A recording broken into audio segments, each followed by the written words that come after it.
어느 날 밤 나는 인터넷에서 무서운 이야기를 찾아 읽고 있었다. 스릴을 즐기는 편이었으므로 이상한 소문이나 도시의 전설 같은 것들을 눈여겨보곤 했다. 그날도 역시 인터넷 커뮤니티 게시판을 돌아다니며 새롭고 흥미로운 공포 이야기를 찾고 있었다. 그런데 한 게시판에서 유독 눈길을 끄는 제목의 글을 발견했다. 제목은 혼자 살지 마라. 그 집에는 누군가가 있다. 였다. 단순한 호기심으로 글을 클릭했다. 글의 내용은 이러했다. 글쓴이는 몇 년 전 직장을 옮기게 되어 새로운 도시로 이사하게 되었다고 했다. 혼자 살겠다는 결심과 함께 적당한 크기의 깔끔한 원룸을 구했다. 집은 조용한 주택가에 있었고 주변 환경도 나쁘지 않았다. 이삿날 집주인은 그에게 집에 대해 별다른 언급 없이 열쇠를 건넸다. 처음 몇 주간은 아무 문제 없이 지냈다고 한다. 새 직장에 적응하고 새로운 환경에 익숙해지느라 바쁜 시간을 보냈다. 그런데 어느 날 퇴근 후 집에 돌아왔을 때 문이 살짝 열려 있는 것을 발견했다. 순간적인 당황스러움에 주변을 살폈지만 아무도 없었다. 혹시나 하는 마음에 집 안을 샅샅이 뒤졌지만 아무도 없었다. 그는 자신이 문을 제대로 닫지 않았던 것이라 생각하며 크게 신경 쓰지 않고 넘어갔다. 하지만 그 사건 이후 이상한 일들이 연달아 일어나기 시작했다. 밤중에 인기척이 느껴지거나 부엌에서 무언가 떨어지는 소리가 들리곤 했다. 처음에는 옆집 소리겠거니 했지만 집안의 물건이 사라지고 전혀 다른 곳에서 발견되는 일이 반복되자 두려움이 커져갔다. 어느 날 밤 그는 침대에서 휴식을 취하다가 이상한 그림자가 벽에 비친 것을 목격했다. 순간 숨이 멎을 것 같았다. 창밖에서 누군가 그를 지켜보고 있는 듯한 느낌에 재빨리 창문으로 달려갔지만 아무도 없었다. 이후로 그는 커튼을 항상 닫아두었다. 결정적인 사건은 그날 밤에 일어났다. 자정이 넘은 시간 갑작스럽게 휴대폰 알람이 요란하게 울리며 그를 깨웠다. 깜짝 놀라 정신없이 휴대폰을 확인해보니 알람은 설정되어 있지 않았다. 뭔가 불길한 기운에 휩싸인 그는 휴대폰을 내려놓으려는데 나가라는 메시지가 떠 있었다. 전혀 알지 못하는 번호에서 온 문자였다. 소름이 돋은 그는 당장 짐을 챙겨 다른 곳으로 대피하기로 했다. 다음 날 그는 아침 일찍 집주인을 찾아가 상황을 설명하고 집을 나가겠다고 했다. 집주인은 마치 이런 일이 처음이 아니라는 듯 고개를 끄덕였고 이사를 허락했다. 집을 나서며 그는 이상한 기운을 느꼈고 그 집에 살면서 있었던 이상한 일들이 모두 환상처럼 느껴졌다. 몇 년이 지난 후 우연히 그 집에 대해 알게 되었다. 과거 그 집에서는 비극적인 사건이 있었고 그 이후로도 거주자들이 불가사의한 경험을 자주 했다는 이야기였다. 그는 그제서야 자신이 겪었던 일들이 우연이 아니라는 것을 깨달았다. 이 글을 읽고 난 후 등골이 서늘해졌다. 실제로 인터넷에서는 이런 괴담이나 미스터리한 사건을 다룬 이야기들이 많지만 그날의 경험은 더욱 생생하게 다가왔다. 이상하게도 그 글은 다시 찾을 수 없었고 그것이 사실인지 꾸며낸 것인지 알 길은 없었지만 그날 이후로 나는 혼자 거주하는 것에 대해 한동안 신중할 수밖에 없었다. 두 번째 이야기. 한국 인터넷에서는 다양한 공포 이야기가 자주 공유됩니다. 이러한 이야기들은 가상의 이야기이지만 때로는 실제 존재할 법한 배경 설정과 현실적인 묘사가 합쳐져 독자에게 긴장감을 주곤 합니다. 이제 하나의 긴 공포썰을 시작해 보겠습니다. 어느 작은 마을에 수민이라는 여학생이 살고 있었습니다. 수민은 항상 같은 시간에 학교에서 돌아와 집 근처의 작은 공원을 지나곤 했습니다. 그 공원은 낮에는 아름답고 평화로웠지만 밤이면 으스스한 분위기로 변했습니다.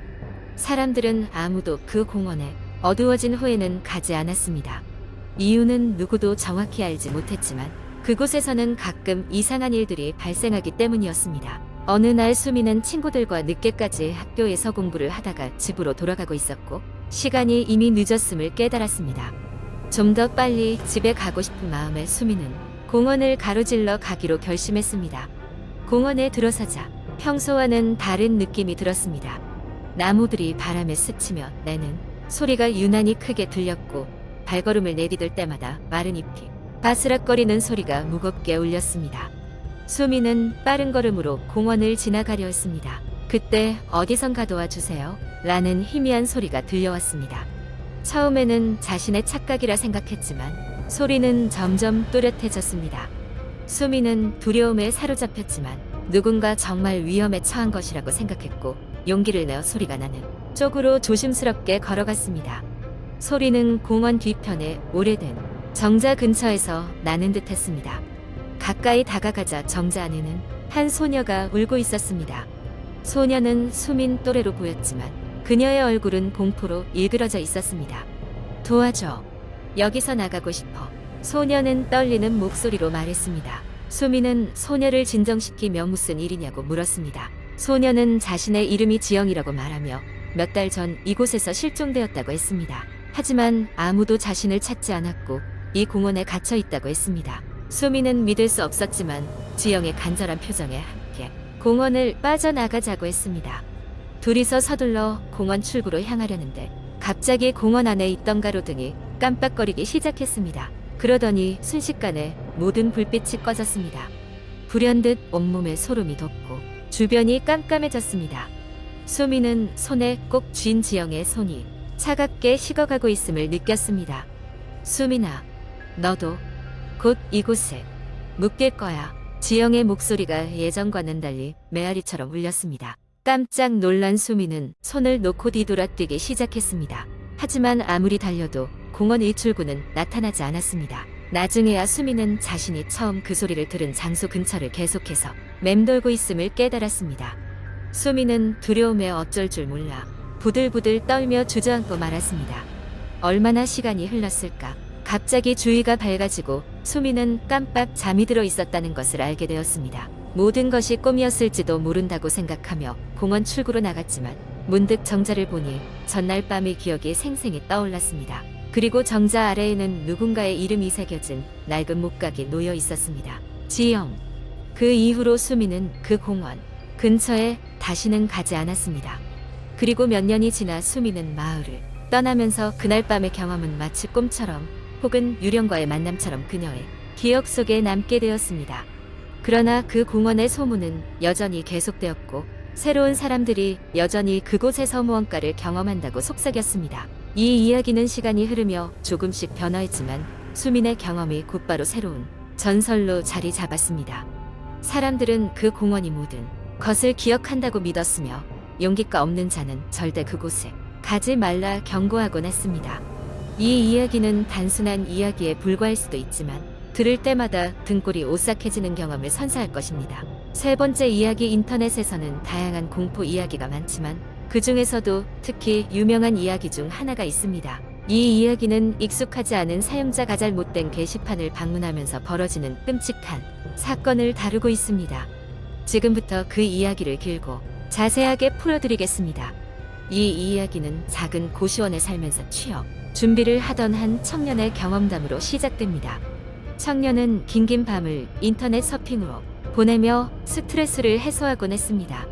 그러던 어느 날 그는 평소에 잘 알지 못했던 한 인터넷 커뮤니티 사이트에 접속하게 되었습니다. 이 사이트는 겉보기에는 일반적인 커뮤니티처럼 보였지만 어딘가 묘한 느낌이 감돌았습니다. 그날 밤 청년은 그 사이트의 다양한 게시판을 탐색하다가 공포 게시판이라는 이름의 곳을 발견했습니다. 호기심을 참지 못한 그는 들어가 보기로 했습니다. 게시판에는 여러 가지 무서운 이야기들이 있었고 그는 심심풀이 삼아 몇 가지를 읽기 시작했습니다. 대부분의 이야기는 다른 곳에서도 많이 본 듯한 흔한 소재의 것이었습니다. 그러던 중 청년은 누구나 직접 겪은 듯한 공포라는 제목의 글에 끌려 들어갔습니다. 글 속엔 꼭 자신이 지금 머무르고 있는 고시원 같은 곳에 관한 이야기였습니다.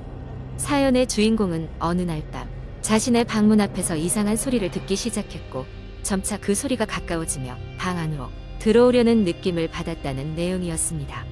청년은 순간 등골이 서늘해짐을 느꼈습니다. 마치 그 글이 자신의 상황을 그대로 들려주는 듯했기 때문입니다.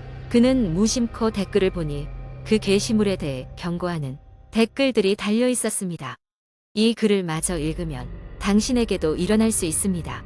라는 알 수 없는 경고였습니다. 무서움을 느끼긴 했지만 이야기가 어떻게 끝나는지 궁금했던 그는 끝까지 글을 읽었습니다.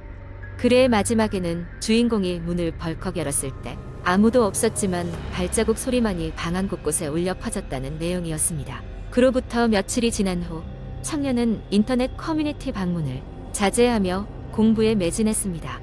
그러던 어느 밤 그는 정체 모를 소리에 잠에서 깼습니다. 그 소리는 누군가 맨발로 고시원의 좁은 복도를 걸어 다니는 것 같은 소리였습니다. 그는 이불을 뒤집어 쓰고 심장이 터질 듯한 두근거림 속에서 한참을 지냈습니다. 다음 날 아침 그는 사건이 단순한 꿈이라고 치부하며 일상으로 돌아가려 했습니다. 하지만 밤이 되면 또다시 그 소리가 들렸습니다. 더 이상은 무시할 수 없었던 그는 복도로 나가 확인해 보기로 결심했습니다. 아무도 없을 것이라는 확신과 함께 문을 열었지만 열려진 문 너머로 의외의 광경이 펼쳐졌습니다. 복도에는 그의 발자국과 동일한 크기의 젖은 맨발 자국이 규칙적으로 이어져 있었습니다. 손전등을 가져오는 것을 잊지 않은 것이 그나마 다행이었습니다. 발자국의 끝을 따라 한 걸음 걸어가던 그는 저쪽 복도 끝에서 자신의 방을 향해 직선으로 이어지는 발자국이 멈춰서 있는 것을 발견하게 됩니다. 갑자기 등 뒤에서 문이 닫히는 소리가 들리며 복도에는 아무런 소리도 들리지 않게 되었고 공포에 질린 청년은 서둘러 방으로 돌아와 문을 잠갔습니다. 이후 그는 다시는 공포 게시판을 방문하지 않았고 고시원을 떠나기로 마음먹었습니다. 이 이야기는 한동안 인터넷상에서 누군가가 자신의 경험담이라며 꾸준히 글을 올리면서 더욱 유명해지게 되었습니다. 이 이야기를 믿건 믿지 않건 많은 사람들은 이같이 이상한 일들이 인터넷에서 시작되었다고 이야기합니다. 결국 우리의 안식처라 여겨지는 공간조차도 완벽히 안전하지는 않다는 걸 보여주는 이야기로 남게 되었습니다. 이렇게 인터넷 공포 이야기는 걷잡을 수 없을 정도로 확장되고 상상력을 자극하며 사람들의 머릿속에 깊이 각인되곤 합니다. 이러한 이야기들은 결국 사람들로 하여금 설명할 수 없는 것에 대한 막연한 두려움을 자신만의 방식으로 해결하려는 노력을 상징하기도 합니다.